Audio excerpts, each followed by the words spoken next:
Jack London, A Day's Eulogy, Part 5. My dear Teresa, as I told you before, I don't know. I really haven't thought about it. Oh, you drive me mad. She sprang to her feet, wringing her hands in impotent wrath.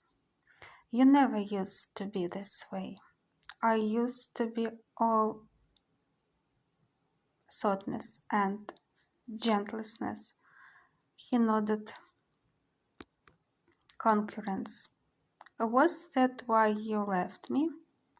You are so different, so dreadfully calm. You frighten me. I feel you have something terrible planned all the while. But whatever you do, don't do anything rash. Don't get excited. I don't get excited anymore, he interrupted. Not since you went away. You have improved remarkably, she retorted. He smiled acknowledgment. While I'm thinking about what I shall do, I'll tell you what you will have to do. Tell Mr. Hathorn who I am. It may make you stay in this cabin more, may I say, sociable. Why have you followed me into this frightful country? She asked irreverently. Don't think I came here looking for you, Teresa. Your vanity shall not be tickled by any such misapprehension. Our meeting is wholly fortuitous. I broke with the life academic and I had to go somewhere. To be honest, I came into the Klondike because I thought it the place you were least liable to be in. There was a fumbling at the latch, then the door swung in and Hathorn entered with an armful of firewood. At the first warning, Teresa began casually to clear away the dishes. Hathorn went out again after more food. Why didn't you introduce us? Messner queried. I'll tell him, she replied with a toss of her head. Don't think I'm afraid. I never knew you to be afraid very much of anything. And I'm not afraid of confession either, she said with softening face and voice. In your case, I fear confession is exploitation by indirection, profit-making by ruse, self-aggrandizement at the expense of God. Don't be literary, she pouted with growing tenderness. I never did like epigrammatic discussion. Besides, I'm not afraid to ask you to forgive me. There is nothing to forgive, Teresa. I really should thank you. True, at first I suffered, and then, with all the graciousness of spring, it dawned upon me that I was happy, very happy. It was a most amazing discovery. But what if I should return to you? She asked. I should? He looked at her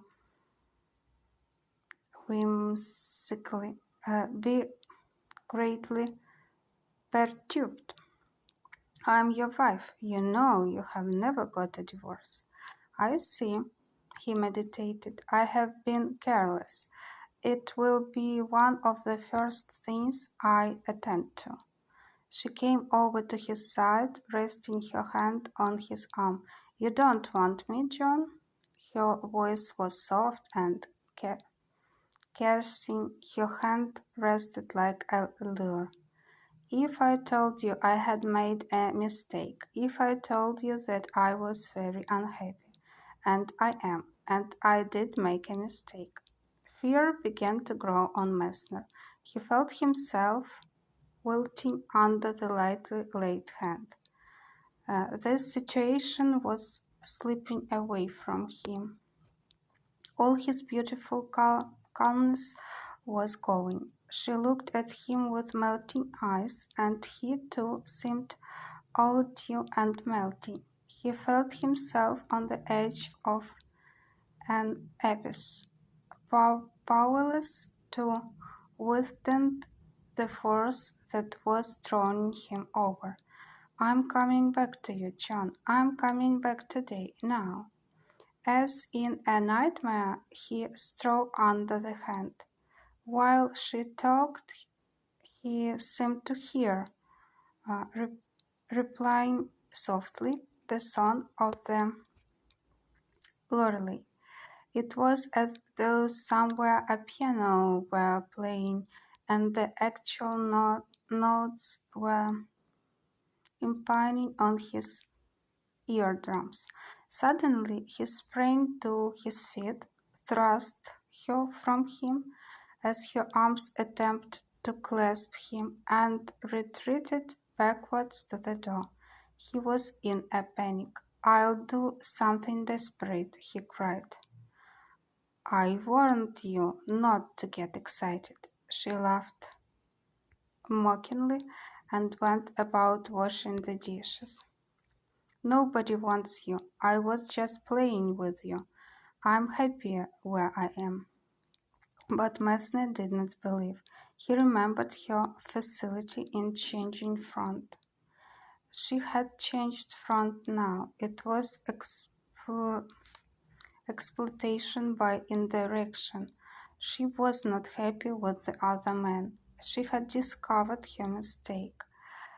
The flame of his ego flared up at the thought. She wanted to come back to him, which was the one thing he didn't want. Unwittingly, his hand rattled the door latch. "Don't run away," she laughed. "I won't bite you." "I'm not running away," he replied with childlike defiance, at the same time pulling on his mittens. "I'm only going to get some water." He gathered the empty pails and cooking pots together and opened the door.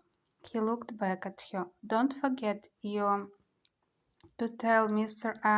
Hawthorne who I am." Messner broke the skin that had formed on the waterhole within the hour and filled his pails.